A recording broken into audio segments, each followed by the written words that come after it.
welcome, beloveds, to the Dr. Mumbi Show. My name is Dr. MumbiSeraki. How you doing? How's everything going? I really do pray that you are well in all your ways and that you are moving into living your life on your terms, in your own way. Because if you don't move into living life on your terms, then someone else is going to define your life for you, and it won't be pretty. Now, a very sad story coming out of Senegal. I really want to thank the subscriber that sent me this, where a family of five, actually, sorry, it's coming out of the divided states, but it affects Senegalese family. And this is why I want to say, I've gotten so many emails from different, Africans, African Americans, African brothers and sisters. If you are in the US, the way they treat our African American brothers and sisters is the way they'll treat you. If you're Black,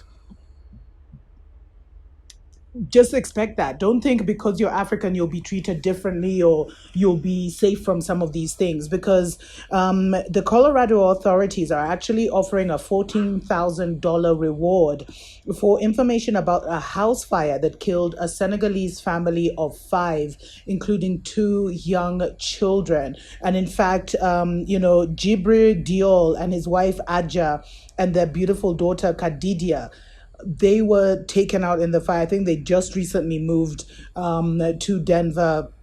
The fire actually started at 2:30 in the morning a week or so ago, and it killed, the three at first. It also killed in the blaze were Jibri's sister Hassan Diol and daughter Hawa Beye.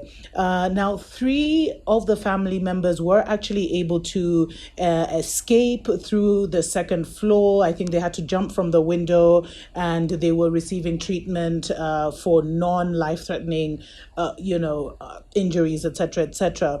But the police have actually ruled that this was an intentional fire, and so the investigations are now a homicide because they're saying it was an arson attack. The Senegalese community in the divided states has come out and said that this was definitely race related, although the police are trying to say, let's not, there could be many motives, etc., etc. And the Denver Police Department, they actually said, early on in the investigation, we determined this fire was intentionally set. It was then converted into a homicide investigation. And then they said, we need to find these individuals and we have to be able to hold them accountable for what they did on that day. Beyond the money, what I'm asking for is a heartfelt plea. I want people to look into their hearts. This was a family that was thriving and they were headed in the right direction. I wonder if they were in a Black neighborhood, Mzungu neighborhood, because Africans, you guys know yourselves, the ones who are living in the divided states, you'll go, you're just there making your money, sending your money home, helping your family. Then you'll move into a Mzungu neighborhood. I mean, there's even a story I was sent about, I think a Kenyan lady who had bought like 10, 15 properties, and then they were all taken away from her and given to her, to, I think, her Mzungu tenant or something. Like one of the houses was given to her Mzungu tenants. Like, people, beloveds, the matrix is over. Please. If you have the opportunity to come home, if you have an African passport, you are blessed. Make your way home. You know how many African American brothers and sisters reach out to me saying we need to do something with the African Union, etc., so they can also leave? Because Babylon is falling. And this is just sick. And they said, so the police went on and they said, we don't want to get tunnel vision into a motive. There are some cases on the front end. It's very evident as to what the motive was for a crime. This is not one of those cases. We have to go into this very open-minded and look at every possible angle. And if at some point we determine it was hate motivated or bias motivated, then we'll definitely share it with the community. So the police are trying to distance this from being any kind of racist attack or racially motivated attack. But we've seen our brothers and sisters have really, our continental brothers and sisters are also bearing the brunt of what is happening. Don't think you can be from Africa and just be there without any kind of protection. What are you doing? I can't get into it too much, but the president of Senegal, he actually offered his condolences. He tweeted about it and he said he was sad to hear about the deaths and offered well wishes to the three who escaped the fire by jumping from the second-story floor. This took place in a place called Green Valley Ranch. I wouldn't be surprised if it's a Mzungu neighborhood, guys. Well, I'd love to hear from you. I think Denver is a very Muzungu kind of town. In his tweet, he said, of course, in French, he said, it is a very serious matter that we are following closely. So they said that, the Senegalese government would be following this case closely and putting pressure through their embassy for there to be some kind of, resolution as quickly as possible.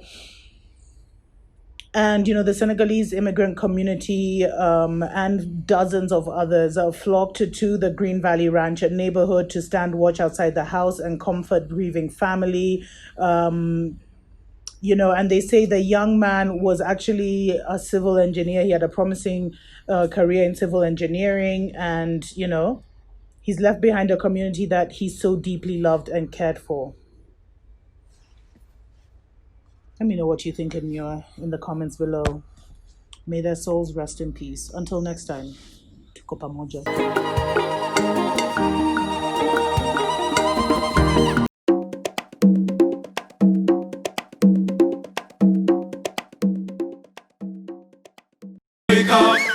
Wake up, Africa, your time has come.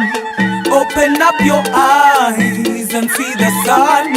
Open up your spirit. Wake up, wake up, wake up, wake up, wake up, wake up, wake up. Wake up, Africa. Hello and welcome to the Dr. Mumbi Show. My name is Dr. MumbiSeraki with another episode that is just going to blow your mind. Don't forget to subscribe if you haven't already. Thanks to every single person that supports the channel. I keep telling you, global Africa is awakening. There is a new breed of African out there. And I am honored because I keep saying the liberation of Africa, it is a mental liberation, but it's also transgenerational where we must connect with those that came before us and hear what they were able to achieve. And I'm here with one of the giants of journalism here in Africa. I know you guys know him, our elder, Richard Mugamba. Thank you so much for joining us. Asante, thank you. So what do you think about journalism in Africa today? Are we doing well? Are we up or are we down? To my understanding, I think looking at where we used to be 20 years back, when every story used to come from the wire. Those were the Western media, bringing in what I used to call flying journalists who come to Kenya or Tanzania for 2 days and then they go back, claim to know Tanzania more than we do. Yes. Things have changed. When I look at the quality of news, I watch your channels in Kenya, I watch the SABC in South Africa. The changes we have seen, I can put it on a positive way. Yeah. There are challenges. Remember, there is a financial part of it. Yes. We are in an era where you look at the advertisement is shrinking. And we look at the viewership, people want to view news freely. They don't want to pay for it. Yes. So at the end, despite all these challenges, I look at what we go through as journalists, what I used to go through to break stories. Sometimes the budget, you are given a mega budget, and then you are given serious KPIs. You have to bring 2 big interviews every week, one investigative exclusive stories every week. But still we managed, because what I see, I will tell you, our journalism is growing. In what sense? Now we have citizen journalism. Yes. Where the bloggers, I should praise them. They may have their challenges. These are just ordinary citizens. The folks who are not journalists, but they have decided that, look, I should also contribute in one way or another. They have challenged us. When we killed stories, yes, they splash those stories online. Exactly. The next morning, we have nowhere to hide our faces. Yes. We'll go back and also pretend to splash those stories. Yes. So I think the space and the internet, 1994, 2 things were happening in Africa. Rwandans were killing each other. Yeah. South Africa was getting liberation. But at the same time, someone was reinventing the technology. The internet was coming. Yeah. In those days, there was no internet. There was no WhatsApp. There was no bloggers. Yeah. But still, you look at the late Mohammed Amin. Yes. Yes. He will take a video footage today. It takes 3 days or 4 days to ship it to London. But still, those stories were seen as exclusive. Yes. Based on the technological innovation, the changes that has happened in Africa and elsewhere around the world, I can see a bright future for journalism. There is a tendency of some of us trying to belittle those who are coming behind us. But I think we should be encouraging them, because our duty is to mentor. Our duty is to encourage. It's not to discourage. That, look, you are doing a great job. Yes. Keep moving. I look at what you do in Kenya. You may see that it's a small work, but for us, you may find yourself, your viewers here. Yes. That's why they spotted you on your program. It's because true. For us as a country, we watch everything. Unlike Kenya, you are so concentrated on Kenyan affairs. I know. You know nothing about the current affairs around Africa. Yes. For us, we look at everything. So I think in journalism, the challenges now that we have is most of this curriculum we used to train our journalists. Yeah. We have to go back to what Ngugi wa Thiong'o said, decolonizing the mind. Yes.